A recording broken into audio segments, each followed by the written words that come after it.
football action across Africa gathering in Cameroon for the Cameroon 2021, and we've been seeing a lot of wonderful movement, and now we are in the stage of where we are in the shocking stage of the tournament, the round of 16, and so far we've had 16 teams qualify from the group stages, and all the teams they have been journeying to see who is going to advance from the round of 16 to the quarterfinals, then quarterfinals to the semifinals, from semifinals to the grand finale of the Cameroon 2021. And the emotions are filling in. People are all the teams are in the top job preparations, and so many things has been happening. So without taking much of our time today, we're gonna just go straight to the round of 16. Let me just give us the list, the names of the teams that made it to the round of 16. We have round of 16. We have Burkina Faso, Gabon, Nigeria, Tunisia, Guinea, Gambia, Cameroon, Comoros, Senegal, Cape Verde, Morocco, Malawi, Ivory Coast, Egypt, Mali, and Equatorial Guinea. Surprising, surprising. Yeah, it's going to be there are a lot of surprises coming out of it. So, ladies and gentlemen, so far we've seen at least the total of four matches played so far. Total of four matches played in the round of 16, and the first game of the day, unbelievably, we saw Burkina Faso winning against Gabon.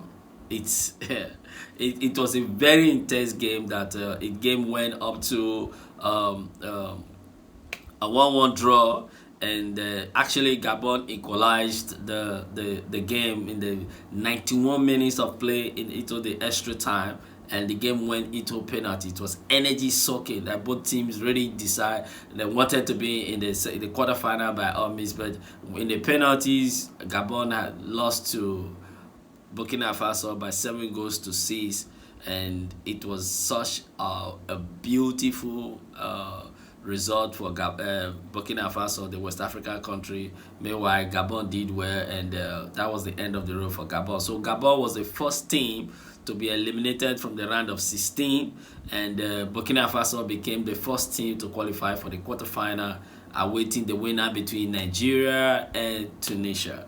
Now, let's just talk about Nigeria and Tunisia. Nigeria-Tunisia, it's a game. First of all, the fixtures was a bit confusing to us here in the studio. I was actually expecting Nigeria to play against Morocco, then only to find out that it was Tunisia and Nigeria.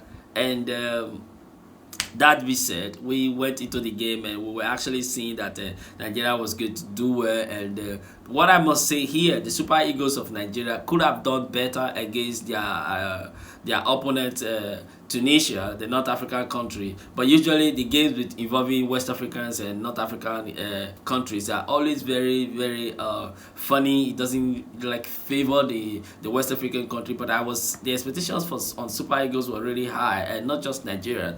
Players and ex-players across the world, even football analysts across the world, actually tipped Nigeria to win against Tunisia based on their performance against Egypt, the 7-time champion, beating Egypt for full 90 minutes, and as well as winning all their 3 group matches, gaining 9-point advances to the quarterfinal. And all that 9 points was wasted because Tunisia shocked the Super Eagles by 1 goal to 0, and Nigeria surprisingly we are crashed out of the tournament by the North Africa. And this is not been going well so far, and a lot of Nigerians are reacting. Including those you least expected that go to react. But this is football, you know. Football, you take nobody for granted. There are no minors in football anymore. But we've seen so far that the Super Eagles actually underrated Tunisia because of the money, because of the power, because of the media. In fact, because of the high expectations and the praises. Some people say that the goalkeeper Okoye got distracted because his number of followers on Instagram and social media in general became like twice the amount that he had before the game, and Nigerian women and African women were just throwing like complimenting him, telling how good and handsome he is and stuff like that. And he probably carried away. It's Nigeria. And when it comes to Nigeria, people always have stories to talk. So it's a lot going on. Now, we saw Nigeria trying to come back in the second half after a 0-0 draw in the first half, trying to come out to outplay the North Africans. But it was the North Africans who took our maybe about 35-yard shot that surprisingly got past the goalkeeper, and that was the goal that separated both sides of the game. But still, we saw Nigerians, not the Super Eagles of Nigerians, not really doing putting in effort until the very last minute, when it was just about 20 minutes to go and stuff like that. Then the introduction of the guy who brought the huge should we call it damage to the national team play of the Nigeria Super Eagles, was the introduction of Iwobi. Iwobi was introduced, and in less than 5 minutes of play, he got a red card. But was that really a red card? Can we talk about a bit? Can we talk a bit about that moment? Yes, in our point of view, I think that was a red card. But I also see that the referee having given the yellow card, I don't think the conversation or the need to go to the VAR was necessary after the yellow card has been given to Iwobi. So for those people to actually interfere, to go back, this is just a personal opinion, and this is not to contradict that the referee was not professional enough, but I actually feel that it should have just ended that way, that the yellow card was given to Iwobi so that the game can continue. The removal, the red card given to Iwobi actually affected the Super Eagles of Nigeria, and they didn't do more, and they were just relaxed even despite giving the red card, because they downplayed the Tunisians. They thought that they were going to overturn the result of the game, but they just realized that the 10 to 15 minutes of the end of the regulation time, that's where the Super Eagles started pressing forward. But what could have been a very beautiful football for the Super Eagles as well, they stopped playing together as a team, and they started putting in individual effort, and that was really brought the defeat upon the Super Eagles. And that was a really I don't know what to call it. No one expected that, but we here with us in the studio, we've been trying to contact one of you people, and we wanted to see the reaction and all that. But Nigerians, they are not happy about it. So we made some consultations with some people and we also learned that the president of Nigeria made a phone call, a Zoom meeting with the Super Eagles of Nigeria prior to the game against Tunisia, and the president charged the players to win. Now, Nigerians are now coming out to complain that why would the members of the NFF and the president allow the president of Nigeria, Mr. Buhari, to speak to the Super Eagles before the game, that there is nothing good the president touches that's ever been productive or produce good result, that it was a big mistake, and the energy of the president was bad. So, and one of those who reacted was Coach Adogbeji. So I would like us to go to Coach Adogbeji, and let's see how Coach Adogbeji feels about the outcome of the game between Nigeria and Tunisia. Over to you there, Coach Adogbeji. It's good. Please, let's hear from you, Coach Adogbeji, on your reaction to the loss of the Super Eagles to Tunisia. Look, Harry, let me tell you something. This is a point of correction.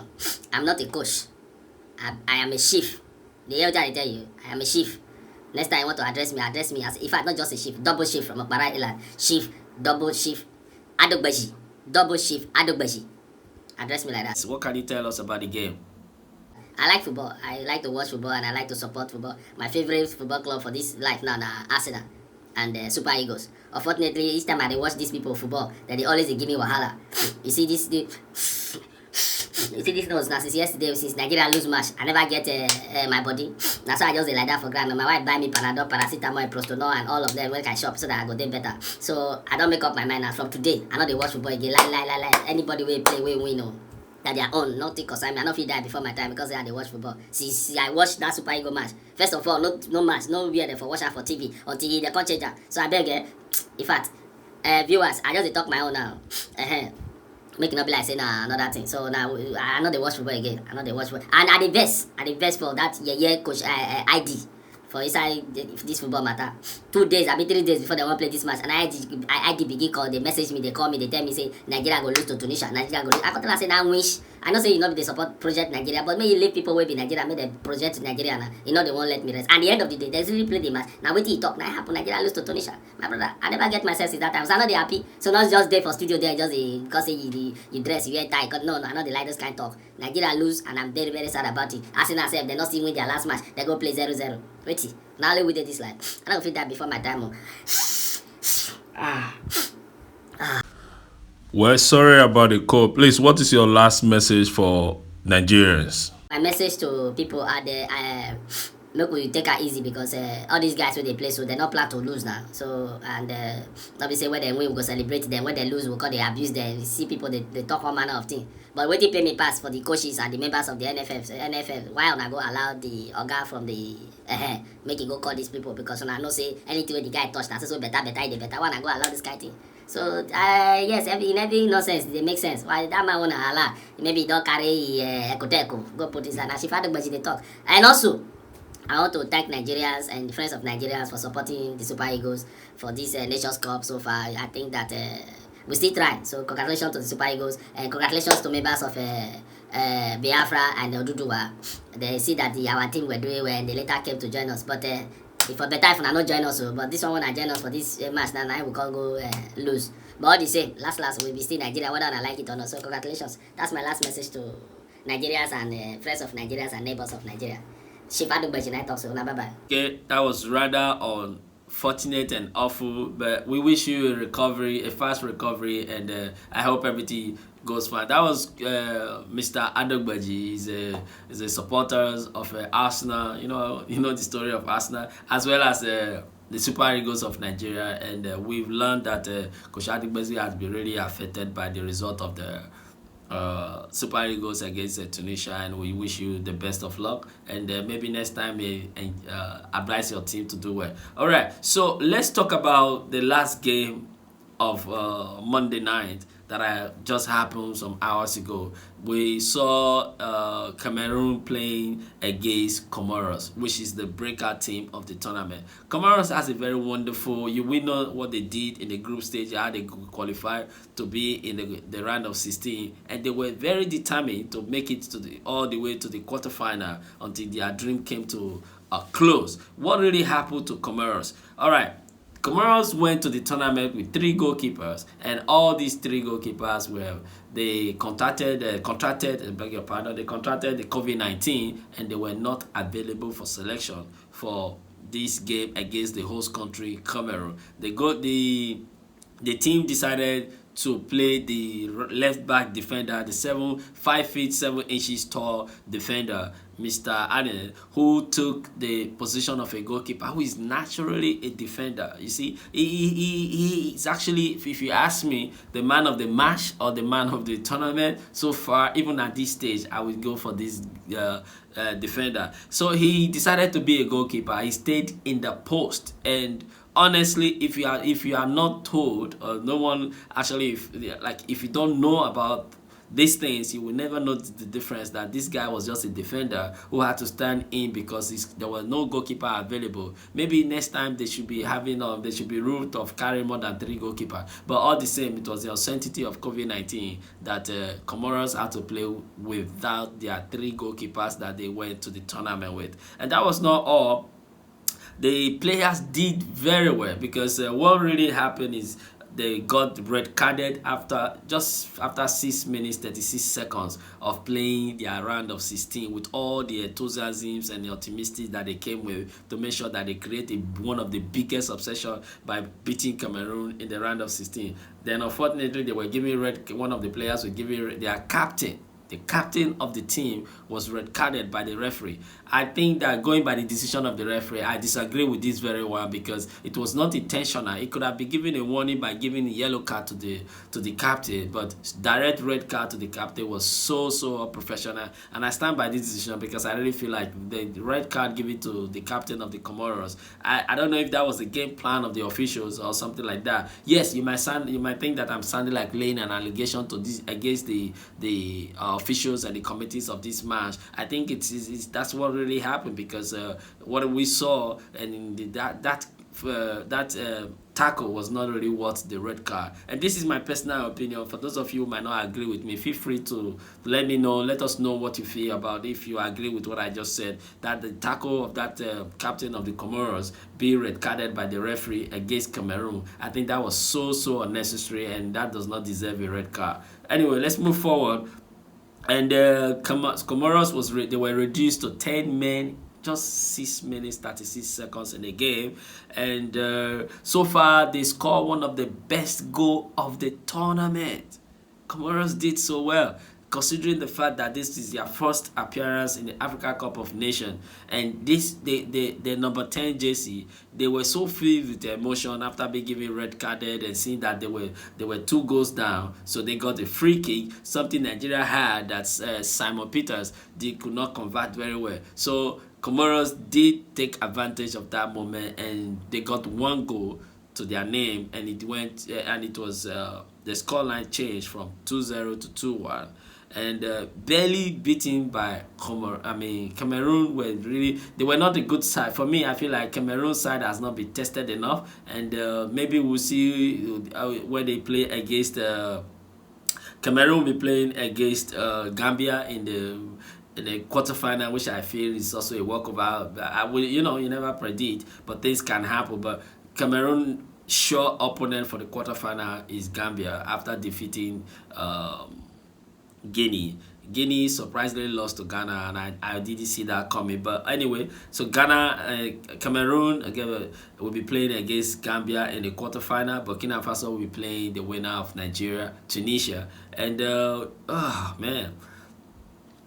Comoros played their 16th game, their biggest 16th game against Cameroon. Just imagine, they have not played much game in the tournament so far in Africa Cup of Nations, considering the fact. But in the biggest game in the history of Comoros is Comoros versus Cameroon, which the game we just watched some hours ago, and they did well. I think that they should be commended and they should be applauded for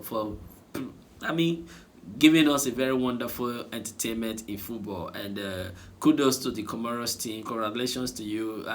We know that was very unfair by the referee, and the decisions of the referee giving the red card, I think that should be investigated. Should be revisited and investigate properly, and let our referees who are officiating the Africa Cup of Nations should put some more of effort in make sure that there are credibility, transparency, and teams are well officiated. Games are well officiated very fairly, without taking favors or trying to be anything. Because this is not about Cameroon. This is all about Africa, and we have to be putting out good things and giving us good performances and remarks about our performances and our games, and then this must be something that will be a top priority for the officials concerning this Africa Cup of Nations, because the rest of the world are watching, and whatsoever we're doing, it is for the image of the continent, as well as the names of the players and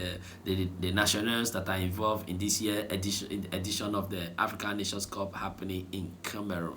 But all the same, I remember this tournament, there are a lot of wonderful things that has happened so far. We've seen for the first time female referee who is from Rwanda, Salima, what's her name again? Salima Musakanga. She's the first female referee that's officiating in this Africa Cup of Nations, and she said that not that she's special, but she really hoped that this will be a door opening for more African women believing themselves and coming out to contend to be a referee in the highest stage of football competition across the continent, and he actually looking forward to see that there are more African women who will be joining her in this aspect of referee thing. And also our referee, please, I beg you, from our studio here, we want you to do much better than what we have seen today. And so far we have seen in the round of 16, we have seen a total of four red card in just in how many matches? 1, 2, 3, 4 matches, 3 red card. This is not something that is should be happening. And we saw a red card against Nigeria given to Iwobi. We saw a red card given to two red card Guinea versus Gambia in one match. 2 red card. Was that really necessary? Well, but I can actually say quite alright that the one against Comoros versus Cameroon was so unnecessary, and that was a poor decision from the referee and maybe the referee of the VAR, and I think they should do better. And yeah, so ladies and gentlemen, this is the last part of the this sports segment, and later on today, we're going to be having another match of the round of 16. We have seen Burkina Faso, Gabon. We have seen Nigeria, Tunisia. We have seen Guinea versus Gambia. Now we just saw Cameroon defeating Comoros, and we saw the highest goal scorer of the tournament, Abubakar Vincent Pate, who just added another goal to himself. And in the history, Abubakar is creating a lot of profile and history for himself, having scored 6 goals in the tournament. And that is the highest so far in the history of the CAF competition, the Africa Cup of Nations. No player has scored 6 goals in this early stage of the tournament, and as long as Cameroon remain and Abubakar is given an opportunity to play again, that means he's going to score more goals because he never stops scoring. Don't touch. All right, Abubakar is the highest goal scorer so far in the tournament, and he has his game. So later on tonight, we're going to be having Senegal playing to the Wonder Guys, Cape Verde. I like the Cape Verde team actually. Senegal versus Cape Verde coming up later, and on Tuesday later also we'll see Morocco taking on Malawi. Then later we'll see Ivory Coast playing against Egypt. This is going to be another smoking game of the round of 16. The winner of this team, I think I will predict the winner of this team going all the way to semi-final or even to the final and then winning the cup. Egypt, having lost to Nigeria, they learned a bitter lesson. I'm not sure that they would like to have a repeat of such defeat. And at this stage, whoever loses is out of the tournament. And Egyptians, the North Africans, they don't joke with knockout stage matches, and I'm looking forward to that encounter. And Mohamed Salah, who is the most expensive African player on the planet Earth as of now, who has yet recorded a goal to himself. No, he's actually scored a goal, but I think the whole world is looking forward to seeing him, that the things he used to do in Liverpool, he should come back in Egypt and do that. And we're looking for a good partnership between him and his assistants and the rest of the team, bringing us a very wonderful football and entertainment. All right, and the last game of the round of 16 will be Mali versus Equatorial Guinea. I didn't see that coming. You didn't see that coming. It shocked you, Abby. Equatorial Guinea versus Mali will be the last game of the round of 16, and then we'll see who advances to the round of the quarterfinal, the last 8 standing team. All right, ladies and gentlemen, this is the end of the sports update from Alaska Spice Studio and Alaska Spice TV. And thank you so much for being there, for watching. Keep supporting Alaska Spice, keep watching Alaska Spice TV, and please sometimes visit my YouTube channel and subscribe and keep supporting it. Thank you so much. God bless you, and good luck to all the teams. And I just want to say a few words of encouragement to Nigerian Super Eagles. Thank you for what you did. Africa is proud of you. Nigeria is proud of you. And football is what it is. I think that we also have World Cup qualifying upcoming, and Nigeria will be playing against the West African rival Ghana in the March 2022. Looking forward to see that. More updates coming on that. Keep watching Alaska Spice TV. Talk I live, no time to tell time. Bye. Cheers.